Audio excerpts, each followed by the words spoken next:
একটা চিপস খাবো সেটাও আমাদেরকে দেখতে হয়, বিস্কুট খাবো সেটাও আমাদেরকে খুঁজে দেখতে হয়। হালাল ফুডের একটা দোকান হওয়াতে আমরা এখান থেকে তাজা মাছ মাংসগুলো পাচ্ছি। তাজা মাংস কিনতে গেলে হালাল পাওয়া যায় না, আবার এগুলোতে হালাল মাংস পাওয়া যায় তবে মেয়াদ থাকে না। হালাল ফুডের দোকানদার রয়েছেন, তারা এটা একটা ব্যবসার পাশাপাশি একটা সেবা বলে আমি মনে করি। দক্ষিণ কোরিয়ায় সবকিছু হাতের নাগালে পাওয়া গেলেও হালাল খাবারের জন্য খুঁজতে হয় হালাল মার্ট অথবা হালাল রেস্তোরাঁ। কোরিয়ার মার্টগুলিতে বা খোলা বাজারে কাঁচা বাজার সহ সামুদ্রিক মাছ পাওয়া গেলেও দেশীয় শাকসবজি আর মাংস কিনতে হয় হালাল ফুডের দোকান থেকে।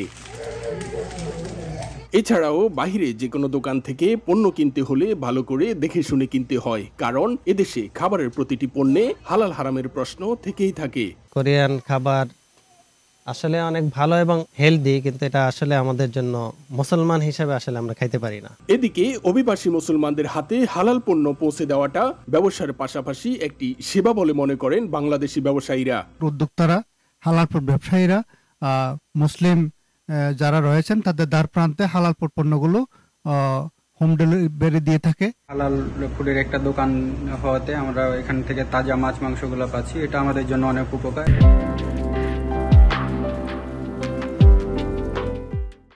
বাংলাদেশি দোকানে হালাল পণ্য পাওয়া গেলেও ক্রেতাদের অভিযোগের তীর দক্ষিণ কোরীয়, চীনা, পাকিস্তানিদের পরিচালিত ওয়ার্ল্ড মার্টের দিকে। এইসব মার্টে হালাল মাংস বিক্রি করলেও অনেক পুরনো এবং মেয়াদোত্তীর্ণ পণ্য বিক্রির অভিযোগ উঠেছে।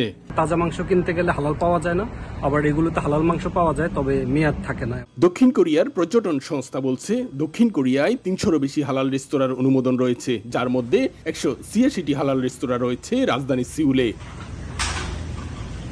দক্ষিণ কোরিয়া থেকে মোহাম্মদ হানিফ, সময় সংবাদ।